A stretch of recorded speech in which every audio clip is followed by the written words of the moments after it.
a gummy bear.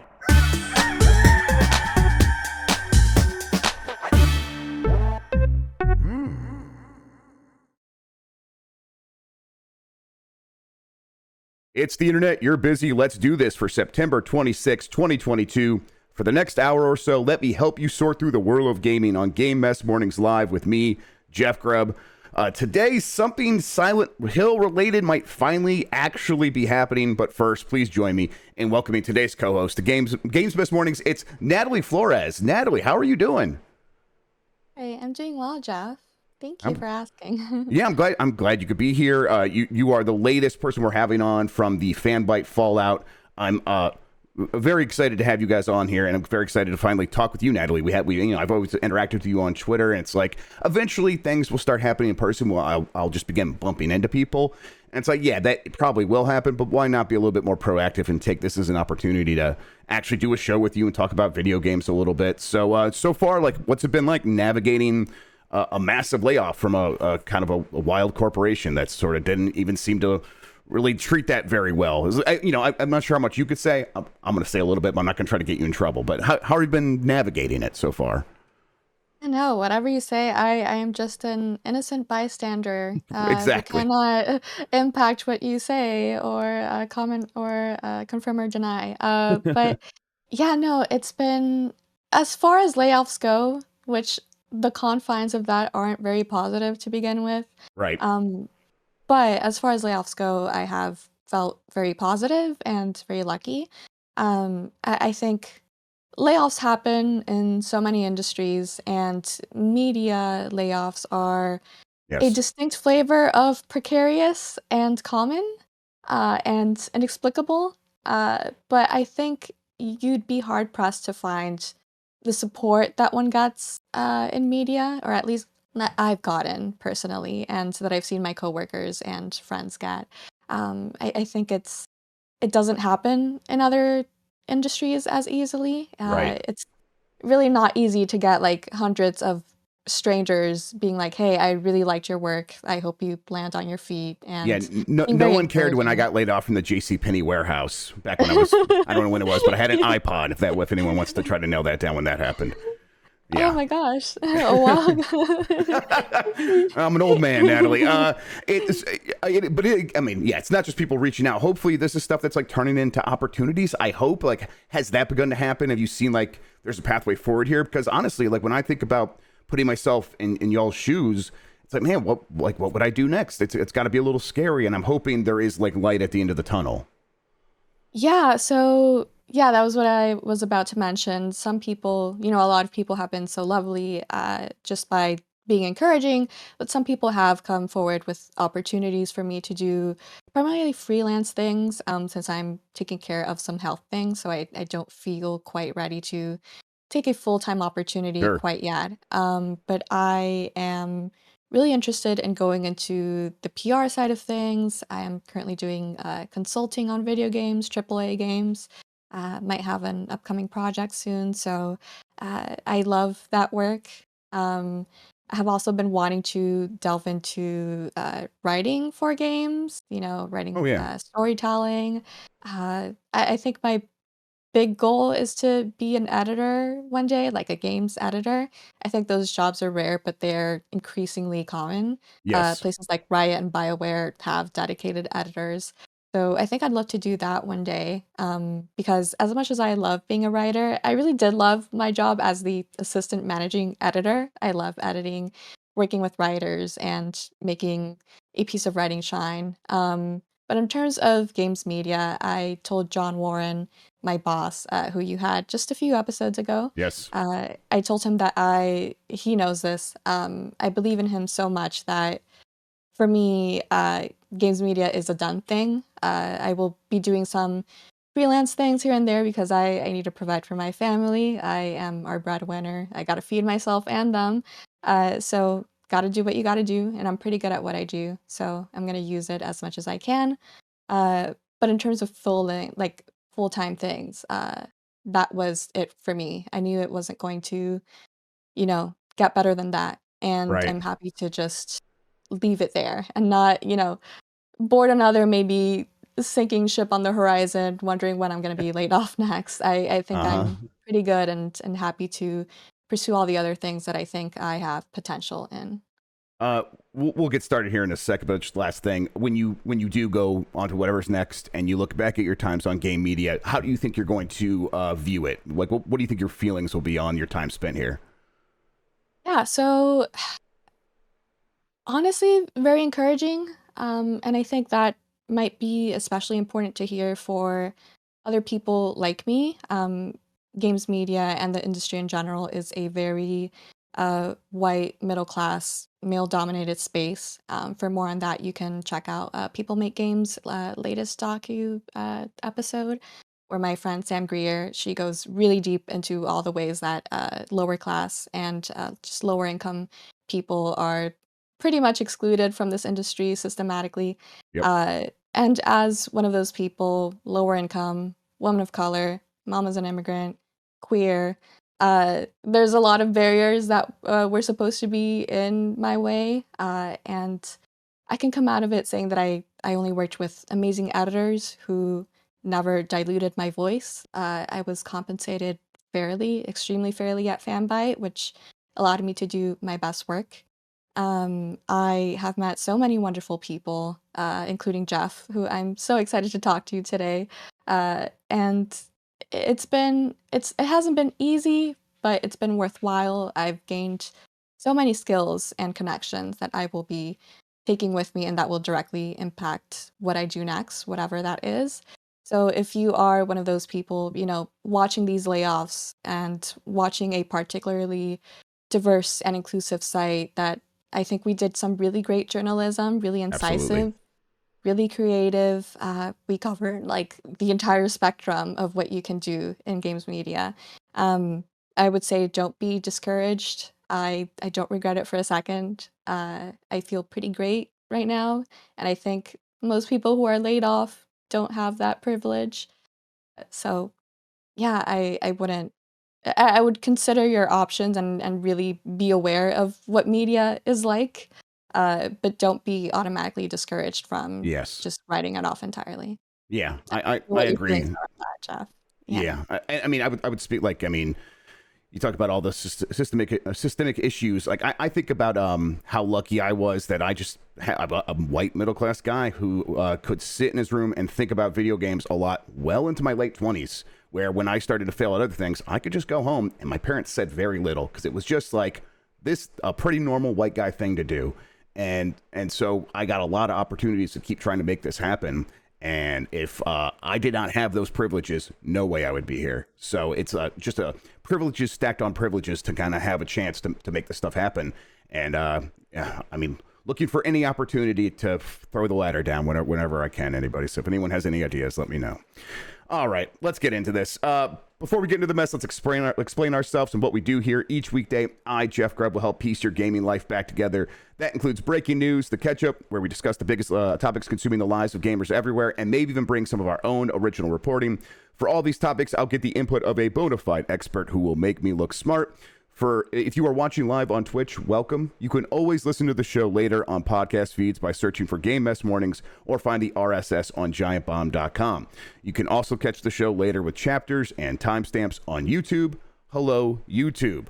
Okay, we have a lot to get into, so let's start the morning mess with E3 is returning from the dead. We've known this was happening, but now we have dates and a little bit more detail.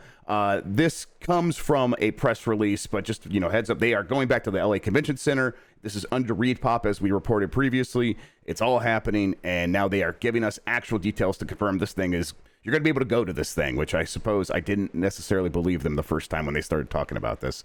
All right, here's from the press release.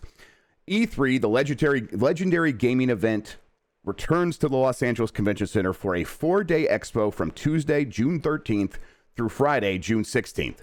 And it will feature separate industry and consumer days and spaces. Additionally, E3 will support and uplift partnered digital events taking place during that week, starting June 11th and running throughout the show. E3 business days will take place June 13th through that Thursday, June 15th. And then E3 gamer days will take place June 15th through the 16th. in a different hall in the industry from the industry area. So my guess here is, Natalie, have you been to E3? I went there once. Okay. Yeah. What year did you go? I think it was 2018 that the first unveiling of Cyberpunk Okay. 2077, like a backstage sort The of demo. backstage, yeah, that sounds right. Okay, Yeah. so that year this was starting to happen where there was a lot of space on the floor that was left open. It got even worse in 2019, but 2018 had like a lot of space open, but they were still trying to do the two different halls. What it sounds like is going to happen here is they're going to put everything that is related to the industry stuff in one hall, and in the other hall, we're going to get all the fan-focused stuff, which makes more sense. It enables them to create a denser feeling area, and then they could do something that makes more sense for fans and just focus all on that in the separate space. I do wonder, though, going to E3 for a company was really expensive, and you had to like pay for a booth. Is any company going to be willing to have two booths, or are they rejiggering how they do their pricing model so that, let's say you do something in both spaces, maybe it doesn't cost you twice as much. Maybe you get a little bit of a discount if you are contributing to ReedPop attracting all these gamers, and right, you're contributing to that, so maybe you should get a bit of it. What do you think about that? Do you think that there's going to be enough, games to fill these halls? Well, to start with, I think Gamer Days is a very funny name. Yes. I was smiling while you were saying it, and I was trying to hold Welcome to back. Gamer Days. Right. Gamer Days. I'm having a gamer day today. Uh, it's so funny. But I'm curious because it feels like June 13 to June 15 for journalists and industry personnel. That doesn't feel quite as long as it should be. Let's see. Let's see. Tuesday through Like 2 Thursday. days. So those days have traditionally been like when E3 is actually happening, but they begin spreading out more into the previous weekend when other stuff would happen. For a while there, before EA went to go do their own thing off somewhere else, they would have EA Play on the Saturday before. So you'd be like, well, I got to get to LA the week before so I could do all these extra things that aren't technically on the E3 show floor. Like Tuesday through Thursday were the days like you would actually go on the show floor, but still, I do wonder like what is going to be happening those weekends before, or that weekend before. Is there going to be a lot of stuff happening separate from the ESA, and the ESA, or the ESA and Repop say that they are going to bring those events, those digital events, under their wings? What does that look like? And is there going to be a lot of reason to show up early, or is this going to be more of like a laid back, casual event? I doubt it, but I don't know. Like, what do you think? I wonder. I think if it were to be a more laid back casual event, I think it would be harder to convince companies to send people and to pay for those booths, as you mentioned. Yeah. I like the split that's going on. It should be neater. But I'm very curious after Summer Game Fest, after this ramp up in Nintendo, Sony, Microsoft doing their own digital events where they can also conduct demo events remotely, and the Steam Next Games Fest, like all those things done remotely. They're they seem easier and less cost Yeah. expensive to do. So I'm very curious about this E3, and I think people will pay attention to this E3 less because they're actually interested and more because they're curious about what an E3 after, well, not after COVID-19 because it's still very much going on, but after the, incorporation of Summer Game Fest and all these remote showcases that are proven to work really well. Maybe Yeah. even better than E3 itself. Right, that's the big question. So this mentions like those digital events that will be happening before or whatever, and how they are going to incorporate them into E3. But we have not. I mean, this got announced right before the show, so maybe this stuff is still coming. But we haven't heard from Nintendo or Xbox, companies that have previously maintained close ties to the ESA and E3, about their participation in this event, or them bringing their summer showcases back to E3 and doing it in that time frame, which would happen before those what are now called business days. So is this still going to feel like E3s of the past, where from the outside that's always been, you go online, you go on IGN.com, or you go to G4 on cable or whatever, and you are like, okay, I'm going to sit down, I'm going to watch Nintendo give us a a press conference, and then Sony will do one, and Microsoft, and then Activision, and Tecmo, and everyone else will do one. No sign here necessarily that the previous days leading up to E3 are going to feel exactly the same way. If, let's say, what happened this past summer, and Nintendo doesn't participate, and Sony's probably not going to come back, do you think that this E3 can draw as many eyeballs as it has? No, frankly, and I would be very curious about how they can not just capture what past E3s were, but I think they should be more proactive and redefine what E3 can be in the future. I don't quite know if there's a way to get back to what past E3 is. Sony and Nintendo, for example, will save all their best things for their own individual showcases without the sort of parameters that they have to work within for E3. Exactly, yeah. And their fans will turn up very happily. They have so far, and I know some fans who, don't care about Nintendo, they care about PlayStation. They're not going to put themselves through the entire showcase. They're just going to watch the Sony thing at the end of the day. So yeah, I think if E3 wants to be successful again, it really has to work on what it can imagine as a future and not really as a nostalgia capture, if anything. To that point, Chris Dring at GIBiz, gamesindustry.biz, who is participating in the planning of this event, posted a blog post essentially detailing some of their ideas for what the future of E3 are going to be. He said that they have three main lofty goals, as he describes them. Make a better business event where it's easier to connect, meet, and conduct interviews. Make a better consumer experience where there are things for fans to actually do. Partner, support, and be friends with everyone announcing games in and around E3, irrespective of whether they're actually in the convention center. So this does feel like a kinder, gentler E3, at least on the planning sheets right now. He did speak to like how they are going to try to accomplish this. They said one half of the LACC will be entirely dedicated to business, as we talked about. This area will be quieter and with more comfortable booths, with areas to connect and network and grab a coffee. The hope is to reopen Kinsha Hall, and again, this will be exclusively for business attendees. So Kinsha Hall, Natalie, I don't know if you remember, I never got to go to an E3 with Kinsha Hall. This is places where you would find the weird controllers. This is actually, I think, the first place where Guitar Hero was at. So yes, Kinsha is nigh. That's right. Kinsha is nigh. The return of Kinsha is upon us. Clearly, we've aligned some symbols. We've been playing Eternal Darkness here, Natalie, so I think we might take credit for this. Cthulhu has brought back Kinsha Hall. It's weird E3. Now, I don't know if that's what they're talking about here. They're talking about making a comfortable business area, but maybe it'll be comfortable evil business. I don't know. What do you think, Natalie? Yeah, I'm very curious to see it in person. I would like to Yes, go same. just to, like, as someone who has felt very little sort of mourning E3 since I didn't have all those, I only went the once, so I don't have all those wonderful memories that so many of my older colleagues have. Yes, older's correct. Very, very good point. Not to throw shade. No, understood. You're right. Just accurate. All my older and more experienced and wiser Thank you. colleagues have. But like I mentioned, it's less because I care about the three brands or the experience in particular that I have an attachment to it, and more that I'm Right.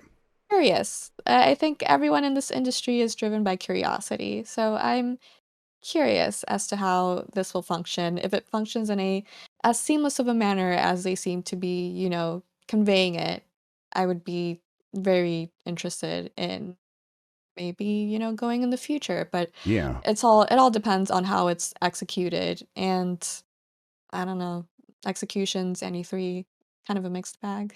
Very, very good point. Now, they Repop, a company that does know how to execute on live events. So hopefully there's something there. And I'll say what Chris is describing here is probably what I want, really, for our purposes here at Giant Bomb. And we haven't discussed this yet, anybody. Like, we have a meeting today. It might come up. It's still a little early, but we got to start planning soon. We're going to go to E3 in some capacity. Ideally, you bring a bunch of people from the industry together in one place. Hopefully, we'll just do it the way we've always done it, like a night show, and have people on there and talk to them. We'll figure it out. No promises yet. Like I said, I'm just speaking from the hip here. I'm shooting from the hip. my hopes or what we can do. And it's like, that's what I need from an E3. And if their goal here with Reed Pop and Chris and the ESA is to make a comfortable space for those kinds of meetings and meet cutes to happen, where like, hey, we just met at E3 and now we're working on a game together. That's kind of a dream scenario in some circumstances. Because as you've implied many times, the game announcements will keep happening. They're going to exist whether E3 is here or not. And sure, E3 could be a lightning rod, but is it going to be necessary for these game events to happen in the future? Absolutely not. So what is it? What purpose does it serve? Well, if you get a bunch of cool people together, maybe some cool things can happen. And I'm really hopeful for that. So, all right, we should move on. We've been talking about E3 for too long. Electronic Arts has revealed the name of its upcoming Koei Tecmo collaboration. It's Wild Hearts, which they say they'll fully reveal in a trailer next week. Now, this is the Koei Tecmo plus Electronic Arts partner game that EA has been mentioning in its earnings release for a while. They just called it partner title for quite some time, but they said that partner title will be coming out before the end of this fiscal year. So that means before March of 2023. So they're going to show this trailer on Wednesday, September 28th. So just later this week, actually. And it's supposed to be the next great hunting game, sort of like a Monster Hunter. Where are you at with like announcing games like brand new IP? This is something like brand new IP that like, and then turning that around and releasing it within a matter of 6 months. So you think that's a business model, a strategy that can work? It's tricky. I mean, it works in the sense, or it can work in the sense that it's fresh on everyone's minds. It's better Yeah. than announcing and then 10 years going by, and then sort Yeah. of Very just good point. you can only ride those coattails on names like Final Fantasy and Kingdom Hearts, right? Mm-hmm. Brand new IP, I think it could work in their favor. I mean, everyone has kind of been wanting to get on the Monster Hunter train. Every sort of publisher wants their own Not version wrong. of the Monster Hunter world success, and I think it definitely hasn't happened yet. I don't know if it'll happen this time, but for the sake of everyone, I hope it goes well. Yes, exactly. This is the kind of thing where I'm not sure how to feel about like this game yet. We haven't seen anything about it. I realized that Monster Hunter is very popular. It's the kind of thing where people are showing up for that game now. Are they showing up for the genre? Is there room in that space, or is there space in that room for other sort of games like this that don't have the Monster Hunter name on it? I think that going forward there probably will be, but like you said, a lot of publishers want to do one of these. Certain Affinity is working on one as well. With Microsoft, I believe. So there's going to be an Xbox One of these hunting games coming out pretty soon too. So, but at the same time, like maybe Wild Hearts comes out, maybe it's free to play, maybe it can dominate the space from that angle while Monster Hunter continues to dominate from the top. It makes sense to keep trying.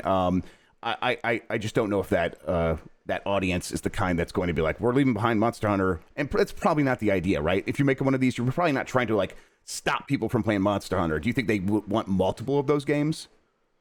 Yeah, there's certainly, I think, a little bit of the whole battle royale fever that happened. None of those games I felt wanted to take people away up to a certain point, more like just wanted to get in on the trend and offer new things. Eventually, Fortnite, rose from the ashes. But hey, there's Apex Legends right there doing its own thing, being absolutely wonderful with the storytelling that it executes with its characters. So, as long as it offers something different within the genre, I think it's very easy to have people play both things. It all depends on what you offer. Now, just speaking more widely about EA, we talked about them saying that they had these games coming before the end of the fiscal year. That's part of a calendar where they said there will be a major IP and a partner title in Q4 of their fiscal year, which again is the time from January to March. This is the partner title. The major IP is Star Wars Jedi Survivor. Now they've announced this. They still have not set a date, I don't think, and I don't think they've even implied that it would be before the end of March. So we're still waiting on that. And at the same time, on that calendar, they mentioned Need for Speed is coming in like Q3. So that is before the end of this calendar year. They have not mentioned anything about Need for Speed. Now, I mentioned previously in a report that they delayed it internally by about a month So it was no longer coming in November. They're maybe putting out in December, I think, or maybe it was October, November. I can't remember the details exactly. But they have not said anything about that game.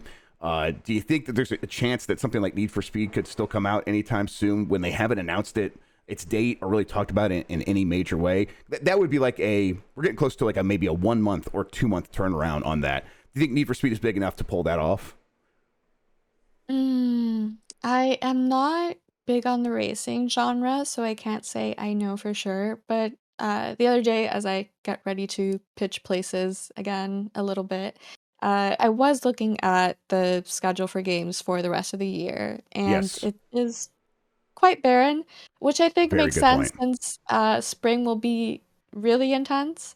Mhm. But it's quite barren, so I think it could have an opportunity to make use of that low competition, but I think it remains to be seen.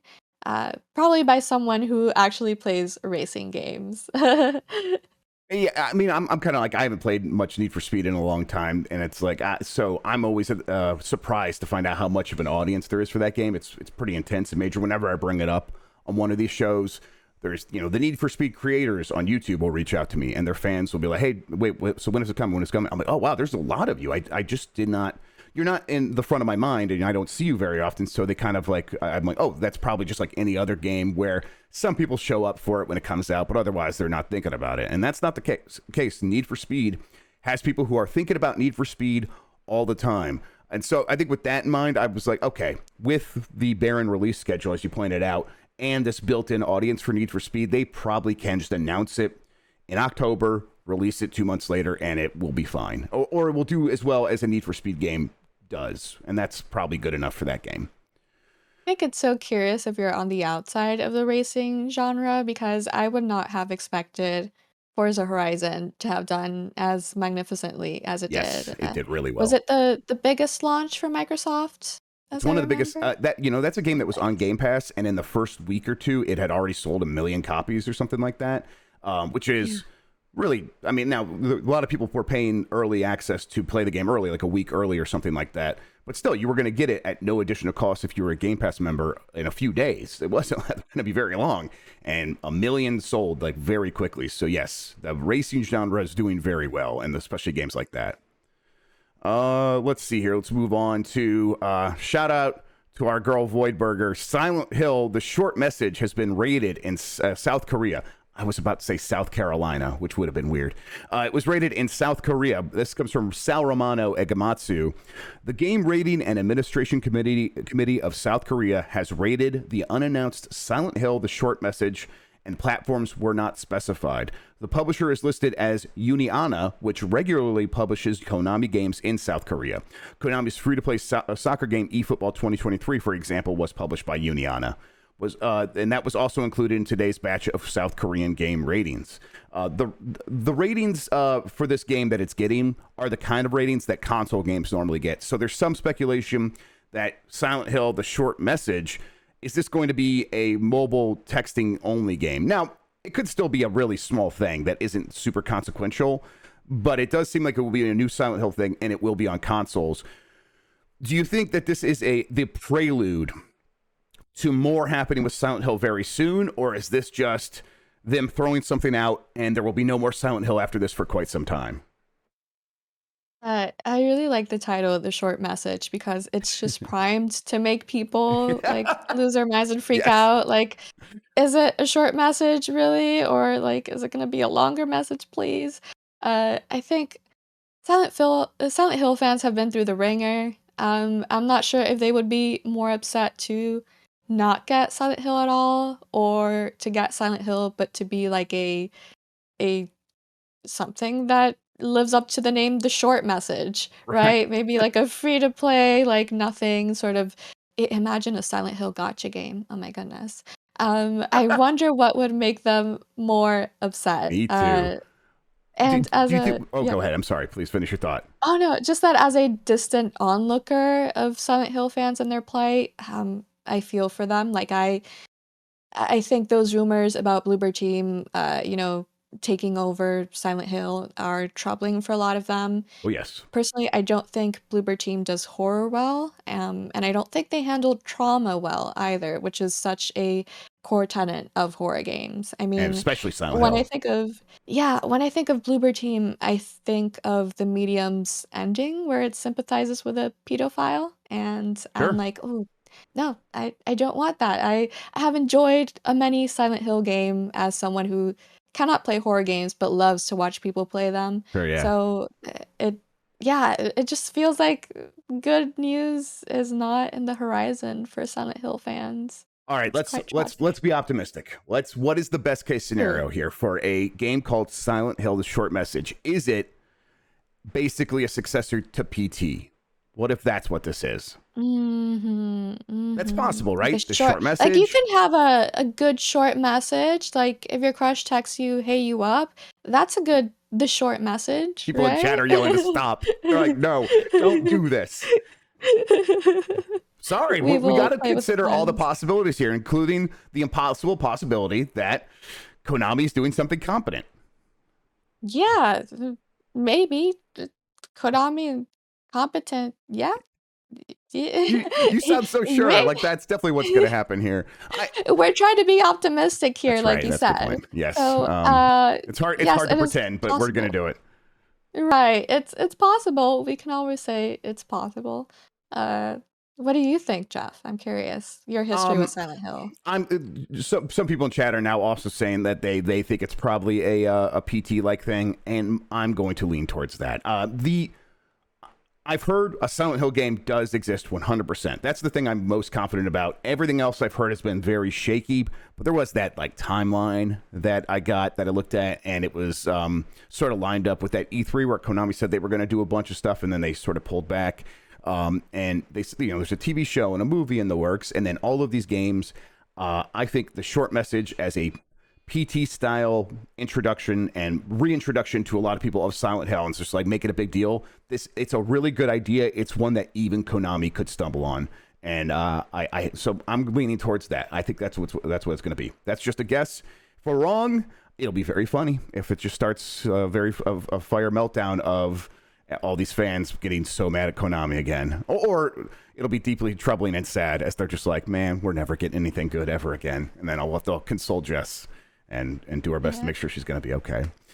Yeah, Uh, I think Silent Hill fans are in need of the optimism, so I think maybe some of them will wake up today and be like, "Thank you, Jeff, for yes, giving us some exactly. hope." Yes, maybe we'll see. I'm holding Thanks, out hope for you. We'll pray to Cthulhu in eternal darkness this week. PS5 upgrade should help supply issues. This is one that I mentioned or suggested could be possible when that latest revision of the PS5 came out. It was using less power in that video from Austin Evans, I believe. And my guess there was the only way that was really going to be possible is if they went from the 7 nanometer node, that they were using previously for the original chip that was in the PS5 to a more power efficient 6 nanometer mode, which is just like the size of the lines that connect stuff inside. I mean, be at its most basic, the size of the lines inside this thing, so they can make the overall package smaller, which then uses less power, creates less heat. It's good all around. It enables you to then also, because they're smaller, put more chips on these wafers, which are the big pancakes that the chips come out on. So when they are making a decision to do this, like we will get more processors per each time we pay for a wafer of processors, and that's exactly what should be happening according to this report from Angstronomics.com, which actually did break open the new PS5 and found what either they are calling or what PlayStation is calling the Oberon Plus system on a chip. And this is just the processor that powers everything inside the PS5. The Angstronomics was able to verify that they shrink the die size. Now, you could kind of see the picture here of the new one. That's what actually you're looking at if you're watching the video feed. It's hard to see in this picture, but it actually is a tiny bit smaller. The original Oberon was 300 millimeters squared. Oberon Plus is at 260 millimeters square. That's a die shrink of 15%. According to Angstronomics, what this means in the end is that each wafer process can produce nearly 20% more chips for a similar cost. So they're going to be saving a lot of money here. More importantly, they are probably going to get much better yields so that they could produce many more PS5s. Natalie, my question to you, hearing all that, And knowing that PlayStation just raised the price of the PS5, and they are also going to be saving costs by using these processors and using less materials because like the motherboard is smaller, and that means they could use less stuff for the cooling assembly. Basically, they're saving money on one side, raising the money on the other side. Do you think they pulled the trigger on raising the price because they know by this time next year, PS5s are going to be much more plentiful? So if they ever wanted to raise the price, they had to do it now. I personally think so. It definitely helps that there are going to be more games for the PS5 by the time that, this version comes out. Yes, I and it's think available a lot everywhere. of Yeah. people, yeah, a lot of people just waited on the original, including myself, because it was like, well, I mean, they got Miles Morales, which is great. I love that game. But that's kind of it for like the original library at the beginning. It was a very small library. And so, especially with God of War Ragnarok, all that hype, for future as well, other games on the PlayStation 5, I think it's them taking the opportunity of, the shortage of supplies that they created themselves, and now we're taking opportunity to get a bit more money out of that. I was looking at sort of the scene for PlayStation 5s right before the show, um, and I saw that a lot of PlayStation 5s were in stock, but they were like 750. And Yeah, it's like, oh, of still course they're in up there. stock because Yep. people know you shouldn't, spend that much money on one console. I was lucky enough to have an industry acquaintance, send me an extra that they have. I'm not sure how people get extra PS5s, but that's a thing. Um, Media, maybe, but yeah, I mean, so many people don't have that kind of privilege and are still waiting on getting a PlayStation 5. They're gonna Now, feel for some very reason, they have to pay a pressured little bit of to. a tax, right? A little bit of a Right. maybe not in the United States. Although so far the most plentiful bundle in the United States from PlayStation directly is just that $550 one that comes with Horizon Forbidden West, I think. So Yes. they are finding ways to make sure that you pay a little bit more upfront and ensure like they are getting that software attachment for that game, and that seems to be their strategy in the United States. And everywhere else, it just goes up, without a game. So it's like you waited and you think, well, there's a chance maybe the price could go down, and in this wacky and monetary environment that we're in, that didn't happen, and a lot of companies were spotting it as a possibility to raise the price, and Sony just acted on it, and it seems like this was the middle ground between, okay, we didn't raise the price when it first came out and it was selling for $1,000, $1,200 on eBay, and we could have like raised it to 600, and probably people would have been like, okay, this sucks, but also I'd rather pay Sony 600 than a scalper, some money on top of that. At least the money's going to the person who made it, as I think how most people will view it. I think that feeling still exists, even as most people who wanted a PS5 really badly in that first year, regardless of the library, as you put it, they got one for the most part. And now that doesn't mean demand's going to go down. The system should still sell more and more each year for the next several years. But it's like, okay, we do see a time when demand and supply will be more even. And while that's still not the case, we should just be playing on the sentiment that, man, I would pay more for a PlayStation 5 if I didn't have to pay a scalper. And okay, well, $50 more, right? $50 more. The other side of this, do you think Sony, within the next year or two, comes back around and lowers the price again? Or do you think they just, now that they have their foothold here, they don't give up that ground? I don't think they'll give up the ground. I think it's like looking at it as a cynical business person's perspective, it is a smart move to be like, hey, so you get an upgraded one, and it costs a little more, but it's smaller, and it got all these things, and now you have all this, this library full of games that you could just take opportunity of. And I think it's a pretty enticing deal to a lot of folks, especially if they spent all that time at the beginning. I imagine there's a good number of folks who tried to get a PS5, found the Endeavor too exhausting to deal with, and were just like, yeah, I'll just, I'll get it when I get it, when it's not a chore to actually go Of out and buy course. that. Yeah. So, and I think people are willing to pay a little extra money for that convenience. If supply is higher, then people are going to be like, yeah, I mean, it costs a little more than the last one, but hey, I can just, buy this and that's kind of it. I don't have to wait for Wario on Twitter to post PS Direct lineup is getting ready for 15 minutes. If they don't have to go through that trouble, I think paying a little extra is something that's not even going to register as particularly egregious on a lot of people's minds. Yeah. We got to move ahead. We got to pick up the pace just because I'm having fun talking about these things. The last thing about this, I wonder when the PS5 redesign or Slim or whatever comes out, or one that has more storage, do they come in at $550 and just say, okay, that's the price for that? Or do they like leave this at $550 and make it like one that has twice the storage and maybe as a Slim, a $600 model? I would not be surprised if that's what they do. We will see. All right. Why Blizzard veteran Paul Sams took the COO job at Certain Affinity. This comes from Dean Takahashi at GamesBeat. Blizzard veteran Paul Sams recently became the president and chief operating officer at game studio Certain Affinity after serving a few years as a strategic advisor. Sams is working with founder and CEO Max Haberman, a former Bungie multiplayer and online lead who founded the Austin studio-based and Toronto-based company in 2006. Sams is being tapped to help lead growth of Certain Affinity, which has worked on 30 titles like Call of Duty, Halo, World of Tanks, Left 4 Dead, and Hearthstone. But now they are looking to making some of their own intellectual properties. Here's a quote from Haberman.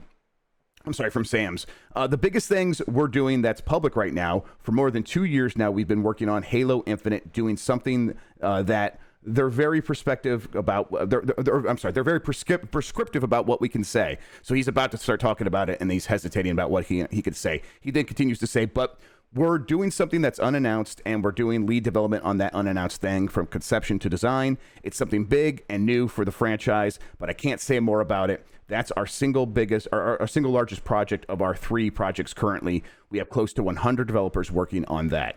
Again, this is about the new thing for Halo, and it sounds to me like this could be a whole new separate thing, similar to maybe Warzone to Call of Duty. Does that sound possible to you, Natalie? Maybe. Yeah, it's maybe. Yeah, it's like 100 people working on a new map doesn't seem right. 100 people working on maybe a big mode seems possible, but at a certain point, it's like if it's that big, maybe it could just be like this new third part of Halo, where you have Halo Infinite that people could play single player or co-op. Now you have the Halo traditional multiplayer that's about to get a huge boost thanks to Forge, which is looking better and better. And then maybe this third part that is a full-blown battle royale from Certain Affinity that can then stand apart from that. My question would be like, Halo Infinite is in a real rough spot. Is splitting up that user base something that they could pull off? And I don't know. I don't see it. Do you have any time spent with Halo Infinite, or is it one that just passed you by? Totally passed me by, and it seems like my life is less stressful for having done so. That's Gotta exactly protect the right. mental health, the emotional well-being, You've saved not yourself a playing lot of Halo pain. Infinite. Uh-huh. Yeah, no, in terms of this story, what I'm curious about is how much Certain Affinity will have to scale up in order to start, working on its own properties. Yes. Just yesterday, I was listening to a wonderful podcast called Script Lock, which I recommend to anyone who is interested in learning more about storytelling in video games. And there was a 2019 episode, that's the one that I was listening to yesterday, where a Certain Affinity developer was talking about how much they love working there and how just from back then, Certain Affinity had a total ban of crunch policy at the time. Wow. And looking that up in the same year, Certain Affinity collaborated with Take This, which is a nonprofit focused on, tackling mental health issues in the games industry. Wow. And they formed this initiative with Bungie, ZeniMax, Wooga, and Big Huge Games.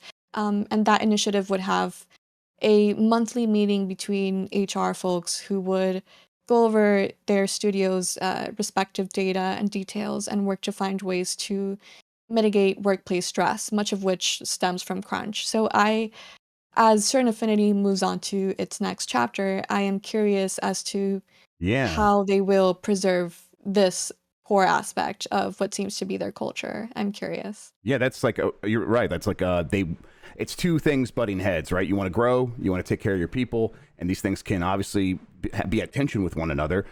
But it sounds like what most companies would do is ignore one of the problems, right? You just ignore that people are working harder and say, well, we'll deal with that when we deal with that.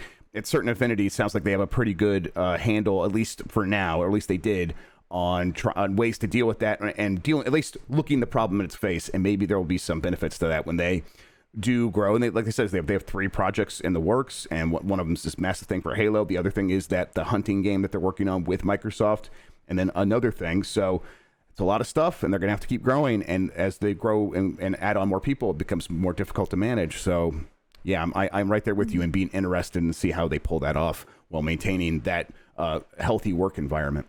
Mario plus Rabbids Sparks of Hope won't include multiplayer. This is a quick update for everybody. The first one I think did have multiplayer, but I don't know anyone who played it that way.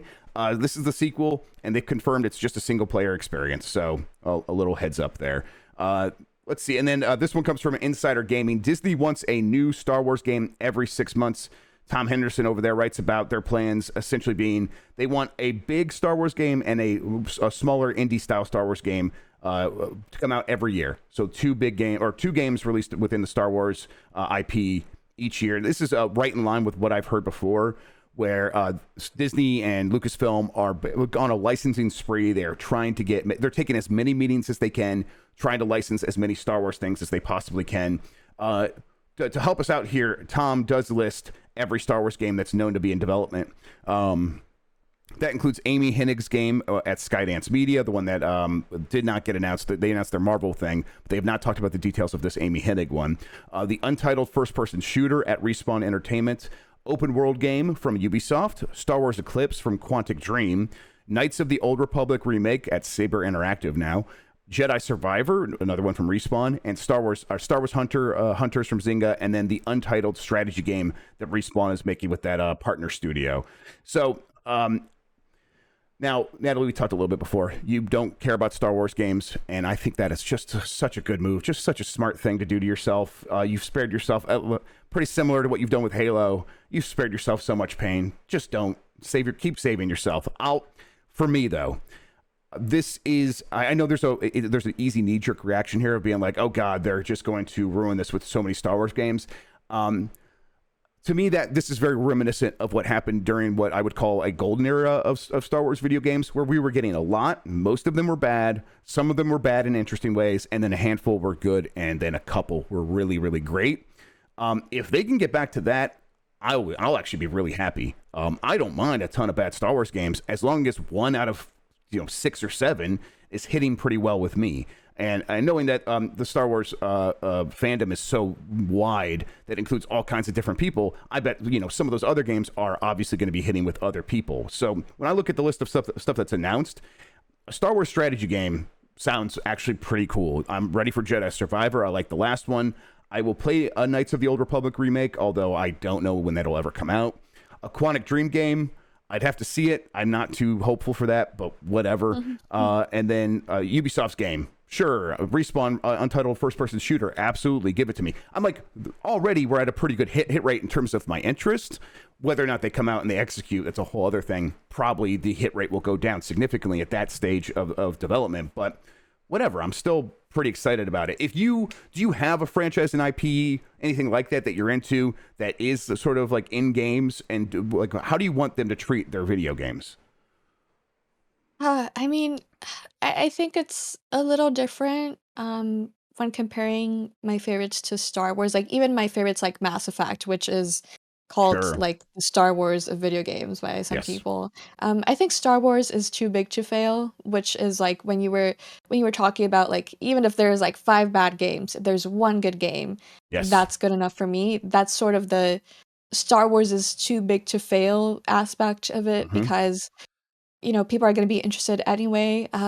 Even if you have like 5 bad games in one year, 5 bad Star Wars games, you have one good Star Wars game. That good Star Wars game will get a lot more press, a lot more Yes. enthusiasm just because the others are so bad. So I think setting themselves up for every 6 months is a very precise sort of timeline that I Yeah. don't think will do much in their favor. But the idea of all these Star Wars games in development coming out, one after the other, essentially, and three of them being heralded by Respawn Entertainment, which has proven itself to, Absolutely. all these other, developers are yet to be seen in terms of like how they can deliver on the experience. But that's why Respawn is, heading up three of these. In terms of like the series that I would love to see, constantly having games, I mean, Mass Effect, but I don't know how good they would be if they were to constantly, be put out and, shoved through the Right. door. Life is Strange is one. I was talking about this with Patrick Klapik over at Waypoint when we did our spoiler cast for True Colors, the latest entry. We were talking about how, like, hey, if every 2 years there was like a Life is Strange game basically coming out, that would be really wonderful. So I mean, I would love that. It Yeah, Star Wars is just a different level of an IP that I don't Yeah. think any other will compare to. Uh, I'm curious as to see which one of these big games will come out first. It's not going to be Eclipse for sure. I kind of Right. wonder why Quantic Dream was picked for that one. Yeah, But I think it was what I've heard in this. Again, this could be wrong, so please don't go write stories about it. It's been a bad no habit writing recently. stories. People, I'll say this could be wrong, and then people will write it and leave that part out. This could be wrong, but what I've heard is that the way they set it up is Quantum Dream was like, we'll make a big game and we'll find a way to fund it ourselves. And so it's like it was pretty appealing to Lucasfilm because they were making big promises, and the monetary risk from Lucasfilm's side of it was pretty low. So, and again, that could be wrong, but we'll see. All right. Real quick, I want to say one more thing about Star Wars. Yeah, this is better than when it was under EA, and we were getting one Star Wars game every couple of years. And if one of those missed, well, it's really disappointing at that point. That's the big difference between getting a lot of games, and some of them are bad, sure, to like one big game that maybe it's not just bad, it makes you feel bad about Star Wars, like what happened with Battlefront 2. And of course they resuscitated that game and all that stuff, but that's a much riskier model than I think putting out a lot of games with a lot of partners. So I'm excited about the future Star Wars games. All right, let's see. We're gonna jump ahead to this one, and then we're gonna wrap up the news. Yves Guillemot cried because art when asked why the games industry is so toxic, and that's me editorializing there a little bit. But from an interview with French publication La Presse, Yves Guillemot answered a question about toxic behaviors with the following. And I'm quoting here: because creating a video game is not easy, there is a lot of tension from time to time. Techniques must be put in place to ensure that everyone succeeds in finding their place. To create, you need a little bit of friction because everyone has to succeed in getting their ideas across. It's a job that brings a lot of rewards when you succeed, but it's difficult. To me, that's not a very great answer to hear from someone who's in charge of a publisher. Stephen Totillo on Twitter followed up by saying, "It's no wonder I still hear from current and former Ubisoft workers who are frustrated with the company's leadership and believe they don't get it. Workers have praised newer managers at the local level and say some teams have really good culture because of it, but I rarely hear praise for the top." And I could see why when they're out there answering questions like that. Natalie, do you think Ubisoft gets it? This answer is very puzzling because I don't think it actually answers the question. It's Definitely kind not. of like, right, and it's like, this is like Biden going on Twitter, or like his social media folks going on Twitter being like, we need gun reform now. And it's like, dog, you're the president. Like, you can change the toxic behaviors happening here. So, like, Eve, like, the toxic behaviors in the industry, like, this answer definitely paints them as really, truly not getting it. I mean, you're the ones who set the groundwork for this. You're the ones who You're right. established the culture. The unsaid part of this answer is so okay. It's because creativity requires friction, and then we're not doing anything about that. We're not doing anything to manage that or deal with that. Like he didn't say that part because it's true. It requires friction, and now we're just sitting back and waiting for that friction to happen so I can make money. What you have to then. You're the ones who could be doing something about that and finding ways to, if you believe that's really truly necessary, to mold it and shape it so it is as absent of toxicity as possible. But he has nothing to say about that because it seems like they are doing nothing really to stop it, other than Right. maybe occasionally putting in some middle managers that are better. Right. It's very like thoughts and prayers for everyone dealing with the toxic behavior at my studio. Like what does that do for the rest of us? And I'm curious as to how he defines friction because there's creative friction of, being in a room and disagreeing with other creatives on how you want to move forward. There's also the friction of rampant, sexual misconduct allegations and work harassment and just an unhealthy culture. Non-binary employees being particularly unsafe at Ubisoft Studios. Like, how do you define friction? Are you even trying to separate the types of friction that are happening, and what are you doing to actually tackle them? Because it's not just I can't do anything about it. These gamers at my studios, they cause a lot of friction. They're gamers. Like, no, like what are you doing to and it sounds like, there are some newer managers that are, Yeah. making this easier, as a direct people that, like, the workers under them report to, which helps curb that sort of immediate effect, sure. But it would be great to see how things are functioning at the top, and it doesn't seem like they've really changed all that And much. and they've had years now at this point. These allegations began coming out at least a year ago. I think it's longer. I lost track of time, but they've had a lot of time to address these issues, like the Activision allegations resurfacing, coming out, that company getting sold. All of that has happened since the Yves Guillemot issue first popped up. So like they've had a long time to address this, and the fact that this is still the answer that he has is really, really incriminating, I think. So. Again, hopefully they do more. Honestly, hopefully things just change in a much more drastic way there going forward. All right, let's get to the poll that I asked on Friday. Are you going back to Cyberpunk? And I gave people some options here. 33.7% said no, but the rest said that they basically are playing. So it means 2/3 of the respondents are playing one way or the other. Let's see. 27.9% said yes, I'm giving it another shot. 19.2% said yes for the first time. And then 19.2% said I already was playing it. So that game has got, it was hitting like 100,000 concurrents on Steam. It had more concurrents than The Witcher 3 The ever Witcher. had. Yeah, it's Yeah. pretty impressive stuff, right? Have you gone back to it? Are you playing Cyberpunk? I have so many messy feelings about Cyberpunk that I have Same. unpacked to an extent. I recommend Normandy FM. They're doing a season-long Right. retrospective podcast on it. Kenneth Shepard is one of the hosts, ex-Fanbyte member who also got laid off. Really wonderful place to talk about how complex and nuanced Cyberpunk 2077 is. But just in general, I think people are being a bit too eager when they call that Yeah, I Cyberpunk agree. 2077 is getting its redemption arc. I mean, if we're comparing it to Final Fantasy 14 and No Man's Sky in terms of redemption arcs, like it's not even close. 14 had to be rebuilt from the ground up. No Man's Sky has gotten dozens of expansions Really and good point. fixes. Right, And this like game's Cyberpunk. got some decent patches, and that's kind of where we're at. Right. It's gotten some decent patches, and that's about it. Yes. There's no expansion. They did confirm that they were sort of going to scale back on the expansions that they had That planned because the launch was so disastrous. And I just generally am not a fan of sort of waving away all the problems that it had at launch and the problems behind the scenes that were reported on, like massive rampant crunch.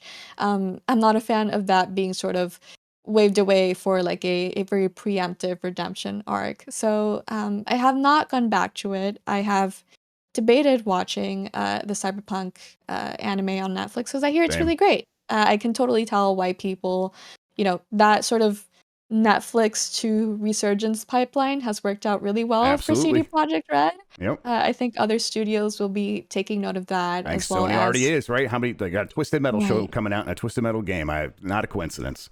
Right, and sort of in relatively not far off proximity from Arcane for League of Legends, seeing Yeah. how well animated shows on Netflix are doing for, a brand's awareness and to bringing in new players. I mean, that seems to be something that studios should take note of. You put out a good animated show, probably animated since the live action ones tend to be even Great. worse than the Yeah.